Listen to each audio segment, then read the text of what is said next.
On today's show, Luka Doncic drops 51, a career high against the Clippers. Something about playing that team. And of course, what about that Kristaps Porzingis trade? We broke it down a little bit in the emergency episode, but we're going to talk about what it means for the Mavericks now. What does it tell us about Porzingis, how Nico Harrison has evaluated this team, and where the Mavs are going in the future? We'll talk about all that and more on today's Locked On Mavs. I'm Luka Doncic, and this is Locked On Mavericks podcast. Hey, Dallas Mavericks are NBA champions. Bang! Bang! It's good! And the Mavericks have won the game! If you don't believe, you shouldn't be here.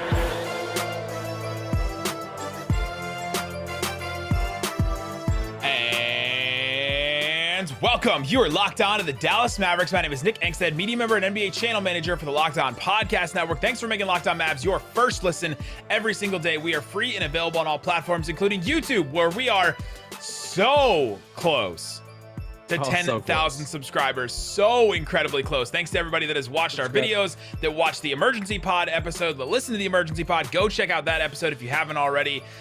Joining me, as always, my co-host, contributor, writer at Mavs.com.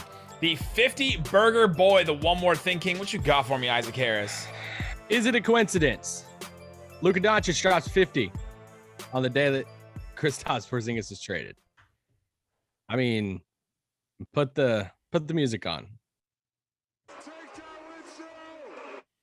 I was thinking the conspiracy hat one, but you ready for the conspiracy? Even though Luka Doncic said he woke up, he was just tired, he needed some coffee, then he wasn't tired anymore. And I mean, we'll talk about the trade. We're, like Nick said, we had an emergency pod literally hours ago. I mean, we're recording this like midnight, but go back and listen to that. We'll break it down even more tonight. Yeah. First, I also want to say your hair is impeccable tonight. Isn't it? This is like a wave. This is one of the biggest waves I've seen. I feel like someone should be like surfing it. But the other day I was really close to Johnny Bravo. I think I've found a good center here with this hair. This is all day hair for me today. We gotta start. The Mavericks get the win over the Clippers, 112-105.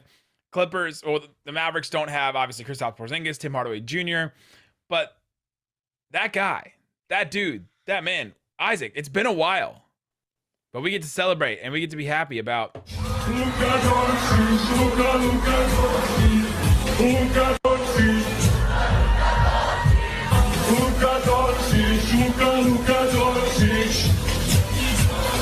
Luka Doncic drops 51 points, his career high. He just goes off in the first quarter, has 28 points. And overall in the game, 7 of 14 from 3. I think he hit all those in the first quarter, right? He was 7 of 10 from 3 in the first quarter. 17 of 26 overall from the field. Also had 6 assists and 9 rebounds. He is now the second leading. He has the number 2 single game scoring game. He's now number 2 all time in Mavs history for most points scored in a single game. Dirk had 53 one game. And so this was an incredible game from Luka. He just put it on and he was ready to go from the jump.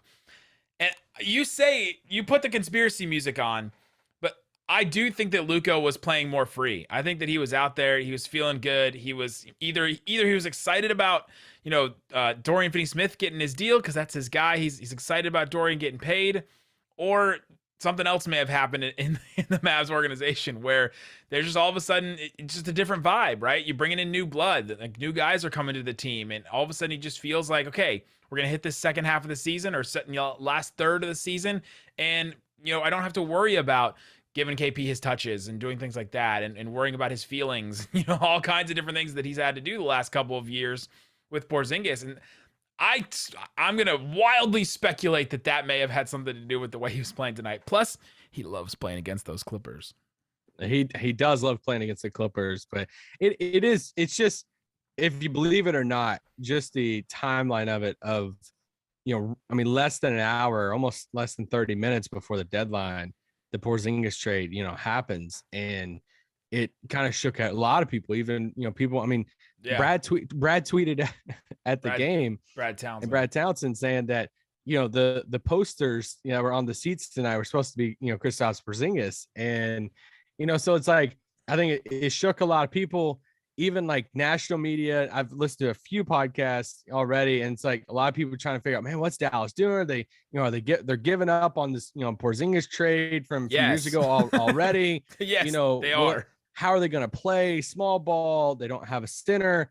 Like, True. I feel like a lot of people had a lot of questions. Like, what are they getting with Dinwiddie, Bertans? How's that fit? Like, does it? And everybody's kind of like, what is this direction of the Mavs right now? Are they taking a step back to go forward and like all this stuff? And the very first time we get to see the Mavs play after this massive deal is a few hours later at home against the Clippers, the team that, hey, they got beat in the playoffs last year. In the first quarter, Luka goes out and drops that and 7 threes, and he should have had over 30 in the first quarter because he missed 3 free throws. But it was just wild. It was a wild coincidence. It was what I mean. Luka loves big moments. He loves moments, and whether this is however you want to say a big moment or not, it was just a unique moment that he just capitalized in, and it was just kind of a reminder to all the Mavs fans and really everybody of, hey, we can move pieces around me and stuff, but I'm still a top 5 player in the league. Like I'm still one of the greatest players in the NBA. And yeah, so it was crazy. That first quarter was insane. I mean, even before that, in pregame, he hit a shot. He hit a shot from the sidelines at half court, and everybody was going crazy. I mean, it just seemed like there was just a different air in the arena for him. Now, whether you want to connect the dots about the Porzingis trade or not, Luka Doncic goes off. I do still have questions about playing a lengthy defending team like the Clippers, right? If Luka can't do what he did, now in the second half, they really tried to shut him down really hard. They tried the trapping thing. They tried, to double team him. They tried all that kind of stuff. And Luka only had 19 points in the second half, only Slacker in that half. But you look at Jalen Brunson. Jalen Brunson is now, there's a bigger spotlight on Jalen Brunson now. Okay, you've played really well this season. Kristaps Porzingis is out. So there's nobody else. There's no other scapegoat. There's no other, secondary offensive player until Dinwiddie comes in, and maybe he can fill that role, but probably not. Brunson is now the guy. So he goes 3 of 12 in this game. He has 11 points, 4 assists. He misses all 3 of his threes. He only has 2 turnovers, but the spotlight was big on Jalen Brunson, in my opinion, when I was watching this game, thinking, okay, how is he going to play against length? We saw last year in the playoffs, Brunson get played off the floor because he couldn't hang with the Clippers. Now, I don't think that happened in this game, but they also didn't have Kawhi Leonard and Paul George. But he also didn't go out there and, stake his claim when Luka was off the floor. And that was a little concerning to me. Oh, well, the spotlight will be on Jalen Brunson the rest of the season and into the playoffs. I mean, even Luka was asked, after the game from McMahon about Brunson and just his fit on the team and all of that. And even going into this offseason. And, Luka even acknowledged, he said, hey, he's going to get paid. He deserves it. There's going to be 30 teams out there that's going to be going after him and all of that. So now that you kept him, now, I mean, let's see how it plays out. And you got to be willing to pay, and he's got to be willing to come back. But Luka said this after the game. He said, and talking about the Clippers, he said, they were switching. They didn't want me to create, so I had to go to work. And I love that quote from him. I think it was Ty Lue who said before the game, I think it was Law Murray, athletic reporter for the Clippers, who wrote, friend of the pod. Friend of the pod. And he tweeted out a quote from Lue before the game, was saying that they basically wanted him. He can either have 40 points or he can have 16 assists. Like, it was one or the other. And they tried to take away the assists. They tried to take away the playmaking. And he, had over 50. So that's been their conundrum every single time they ever play Luka, right? That's what they decide to do. They decide to take away his passing, and sometimes it works and sometimes it doesn't for him. But yeah, Luka Doncic 51. You can't say enough good things about him. The Mavericks did also miss a bunch of shots. If Luka hadn't hit 7 of those 14 threes, then all of a sudden we're saying, okay, well, this team is bad at shooting threes again, and then they win another game while not shooting the ball well from 3. And there's a lot of other questions on this team, but I thought they defended well at times in this game. They held the Clippers to 22 points in the second quarter, 24 points in the fourth quarter when they were trying to make a comeback. And the Mavs get this game on the back of Luka. It's really what it came down to, right? Luka led them to a win, and he scored when the Mavs needed them to. There was times when the Mavs were up by 18, and then the Clippers would come back in this game, and Luka would go on a little run all himself. It was just honestly that simple. Yeah, I mean, that was it. And that was a game. It's weird because he had this monster game.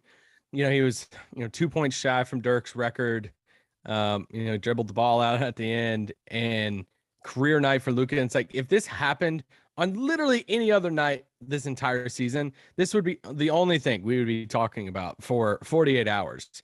But it just happened to fall on the exact day that they made one of the biggest roster moves in the past, I don't know, 4 years. Since the Porzingis trade, probably.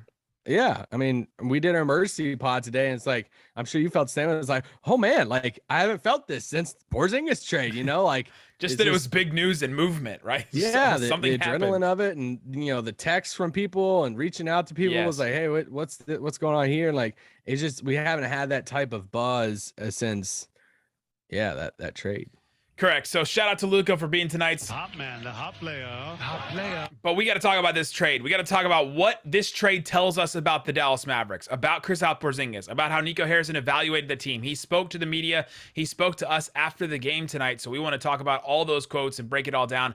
We'll talk about all that. But before we do, let me tell you about BetOnline. BetOnline.net has you covered this season with more props, odds, and lines than ever before. Football continues, but the NBA also is raging on to the last stretch of the season. They got odds on the dunk contest, Isaac Harris. Oh, Jalen Green. These are some big ones here. Jalen Green, Luka's nemesis, Juan Toscano-Anderson, Obi Toppin, and Cole Anthony, your boy.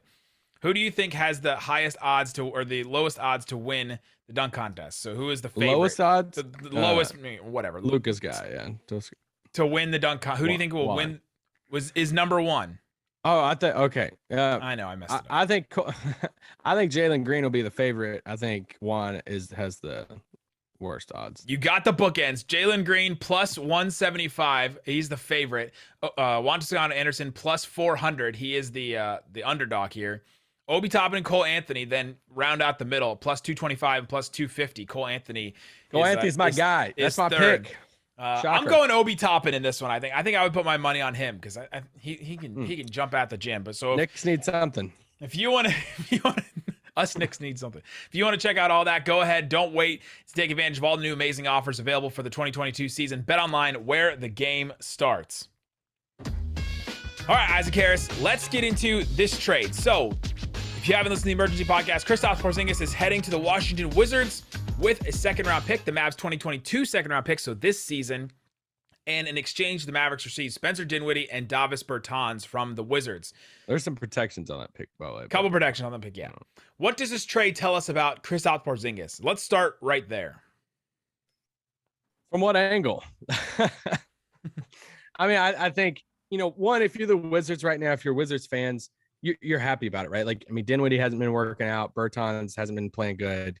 And you're like, okay. Both bad contracts at this point. Yeah. And so it's like, swapping those out, we'll get KP and at least swing for the KP thing. All the Wizards fans, doing the upside unicorn, all of that, been there, done that past 3 years. We don't have to do it anymore. And I think there's a reason why we're kind of, okay, we don't have to do that anymore. Wes Unseld Jr. Quote about comparing them to Jokic and Jamal Murray. I think Washington, D.C. is having a toll on him. Yeah, you want me to read that quote to you? Wow. Wizards head coach Wes Unseld Jr. alluded to Bradley Beal and Kristaps Porzingis as being similar in style to Jamal Murray and Nikola Jokic. Quote, I think the two of those guys playing a two-man game is going to be a nightmare. I'm not going to compare it to the two guys I used to work with, but it's pretty close. Shout out to Chase Hughes for that quote. And oh boy. But yeah, this deal tells us that Kristaps Porzingis' value was incredibly low, right? We heard from Bobby Marks. He had heard that, a year ago, the Mavs could not trade Kristaps Porzingis, right? You hear about players that are untradeable, and then all of a sudden these players get traded. Well, it took a year for the Mavericks to figure out a trade for Porzingis, and they ended up, finding a trade for him. So it tells me that his value was so incredibly low that they couldn't do anything else except for this, or maybe a salary dump. Yeah, so you referred Bobby Marks, him and Zach Lowe on Zach Lowe's podcast, this afternoon. They touched on this deal, and it was Zach Lowe saying with. I know there's a lot of Mavs fans out there that, and trust me, I've seen them. Some of you been in the DMs, been on tweeting the YouTube Everywhere, comments like, yep. how like KP's value. This is all they got for KP. Like, you have to do some more research on other national people who even know way more than us about KP's value. Like it wasn't very high. It's like you said, Bobby Marks said on the pod, he's like, a year ago, you can't even trade KP. Like Zach Lowe sitting there talking, he's like, they were just done. Like it seemed Dallas just done with this experiment, done with the KP experiment, done with trying to, make it work and see if he's going to play and all of that, to the extent of, and guys, go listen to the pod. When Zach Lowe asked Bobby Marks, hey, did you see this coming? What'd you think about this? Bobby Marks lead, which shout out to Jake Fisher. He's the first one to report this. Yep. Jake Fisher's good at his job, by the way. Yep. And Bobby Marks said, hey, I thought Kristaps Porzingis was going to Toronto, and Marks lays it out in that of, I thought he was going to Toronto for Dragic, a filler, and a pick, and it was going to be more of a salary dump by Dallas. Now, I think there's probably a lot of Mavs fans that right now listening to this saying, I would rather take that. Give me the salary dump and Dragic and all of that. This morning, I tweeted out, after the rumors about, the Jake Fisher tweet about, the rumors of the Mavericks and talking about Kristaps Porzingis to the Raptors, I tweeted out this trade: Porzingis for Dragic, Kem Birch, and Chris Boucher. That was the trade. That works money wise, and that probably was. And then I got 29 responses of people angrily saying that's ridiculous. Why would you even say this? Stop trolling. Blah blah blah. But hey, that is probably the deal that would have came down. So like this gives you an indication of, because at that point, and he even Mark says it. If that Toronto deal would have happened, it would have been more of a, hey, Cuban doesn't have to pay tax this coming summer. They can just bring their guys back, and they have Dragic and all of that. They obviously didn't go with that deal because they went with this Washington deal, and it seems like they believe in Dinwiddie. They want to. When you look at the theme of Nico Harrison talking after the game, and he addressed the media and he answered these questions about it, and in the very first few moments of that presser and his thoughts on the trade, he talked about KP. He said, hey, I called KP today. I love the transparency of Nico and like, hey, this is my first time doing this. And Nico's sitting there saying, hey, like, I've never called anybody to tell somebody they've been traded. This was the first time. KP was very gracious about it. And he's such a professional, which, KP, all of that. But then he goes into why they did the deal, and he references the one term multiple times, like literally, I think 4 times. It was at least 3 times. Flexibility. And it's that flexibility that they get. Zach Lowe talked about it. He talked about in this flexibility of 6 times. Nico Harrison said the word flexibility tonight. Like that, and that I think that is just telling of how they're viewing this deal. And it's flexibility in a couple angles of it. It's flexibility rotation wise, because now you have another ball handler, a creator in Dinwiddie. You have another shooter in there in Bertans. But it's also flexibility contract-wise. So you brought up on the emergency pod earlier, of you split the KP contract up into 2 tradable type of contracts. That now that gives you flexibility of when you want to go big game hunting again. It's much easier to trade these type of contracts compared to a $36 million contract of a guy who's playing in and out and all of that. Yeah, so that's what it tells us about Kristaps Porzingis, right? Where his value was with the Mavs see. We're also learning how Nico Harrison has evaluated this team. A quote that I found very telling tonight when Nico Harrison spoke to us. When asked about the deal and why the deal came together now, he said, timing really just becomes about when it's available. The reason why it wasn't the right time is because the trade just came together. And I think we've had time to evaluate. One of the things I've talked about with you all from the very beginning is really wanting to be around this team and know the team and evaluate the team. I think we've had enough time to do that. We know who we are as a team and what we need to do to get better. I think all that played a role into this. The Mavericks finally, this new front office and Nico Harrison has had enough time now to sit and to watch these guys, to see them play under Jason Kidd, to see them play together, different lineups. They've seen maybe the most lineups we've seen over the last couple of years because of COVID and 10-day contracts and all that stuff. They've seen all these guys play together now. They've had film over the last couple of years they can watch and all that. They've had people in the front office that have been there for years that can actually tell them these things too. And now they've decided this is the move. We're moving on from Porzingis, and there was also talk about them trying to move the Tim Hardaway Jr. contract as well from Jake Fisher and others, that they were going to do that. So I wonder if that is part of this as well, that we're going to evaluate this team. And, even though we just signed Tim Hardaway Jr. to that extension and that re-signed contract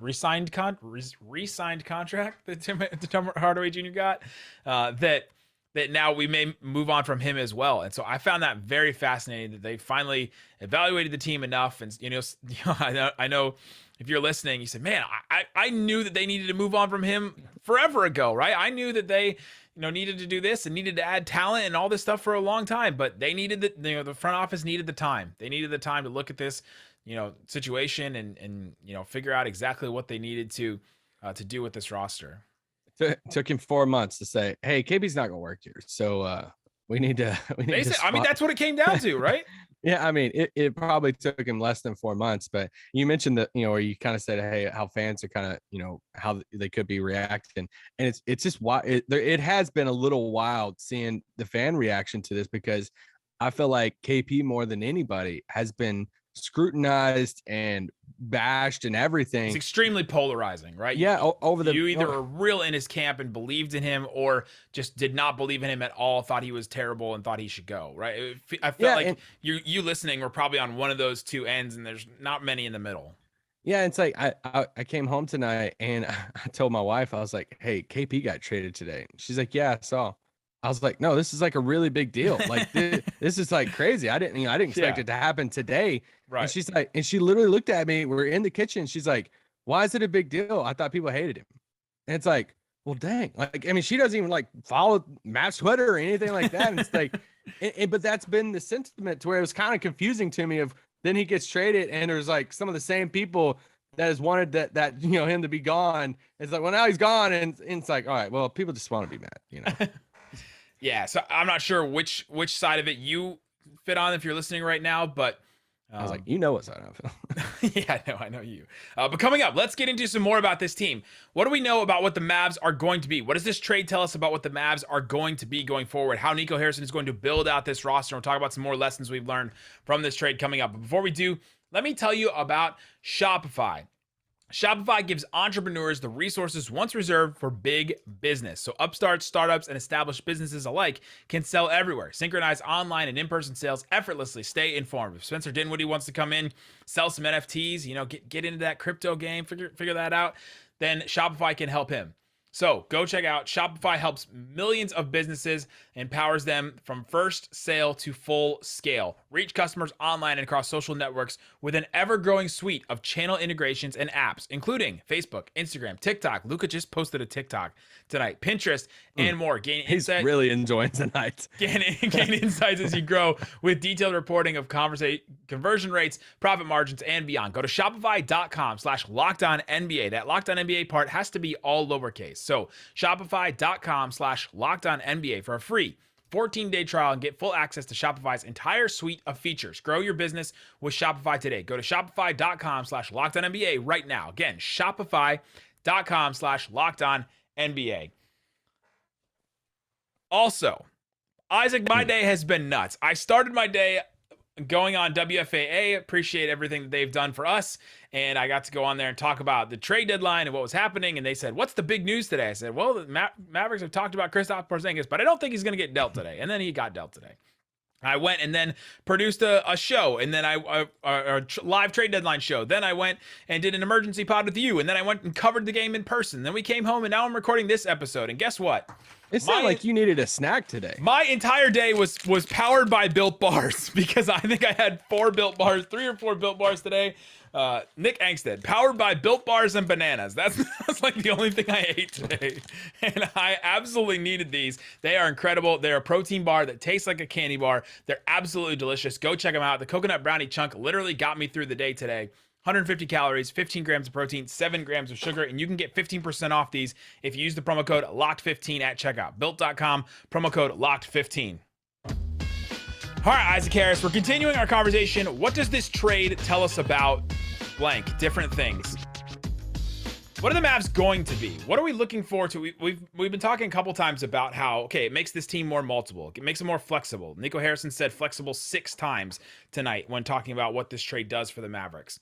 What does flexibility mean? What do these trades allow the Mavericks to be on? Let's start with on the court, because I think it allows them to, now they can use a couple different lineups. You can try Luka and Dinwiddie together. You can try, Luka and Brunson with Dinwiddie coming off the bench.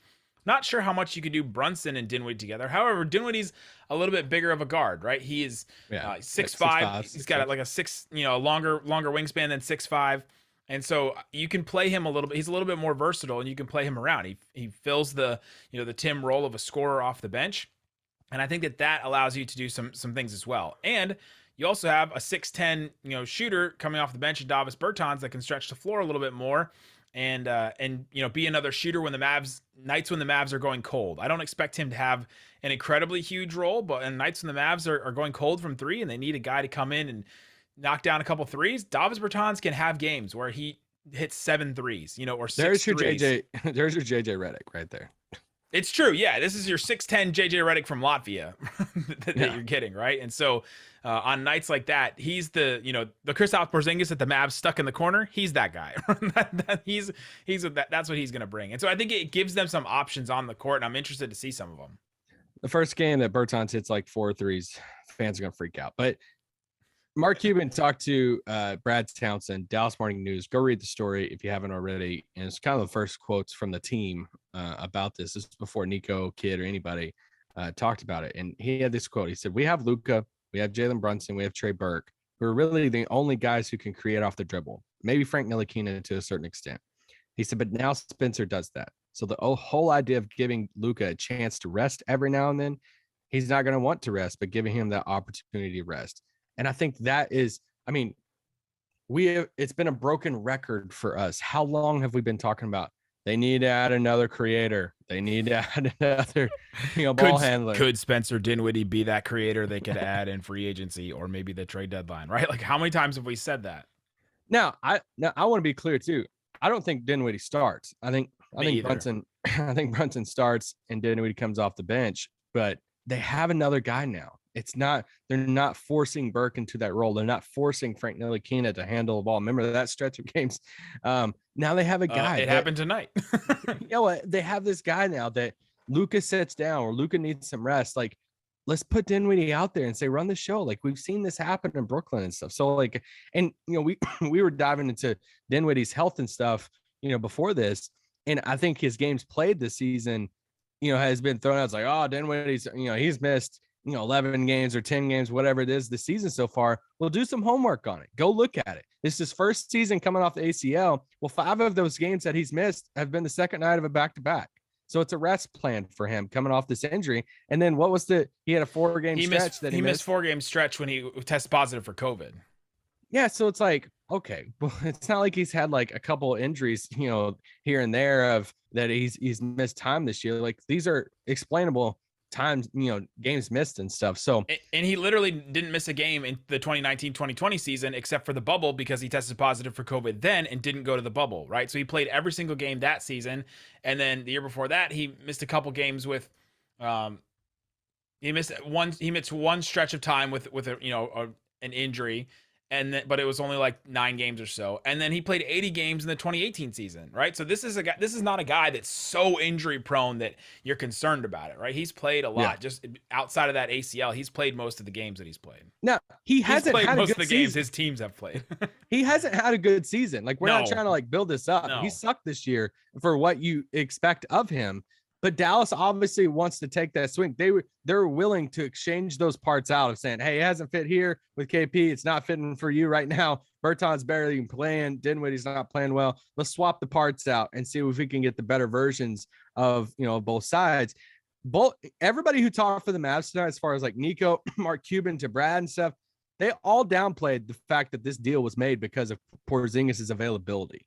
And it was more of, for them, it's like, no, this isn't about availability, which it had to. It is. It has to factor in some way. It had to factor in some way, but I do think there's a basketball version of this is why they did this deal. Nico said, I feel like we're a better team because they wanted 2 things. They wanted another ball handler and they wanted a shooter. And they feel like they got a shooter in Bertans. I get the shooting thing so far this season, but if you go back, a month ago, we're saying the same thing about Reggie Bullock. And now look how Reggie Bullock has turned it around. A guy who has shot 40% from 3. You go back and look at Bertans. It's like, all right, this dude shoots 40% from 3 for 4 seasons. And now in 30 something games, he doesn't shoot 40%. We're like, oh, this dude sucks. He's Ben Simmons.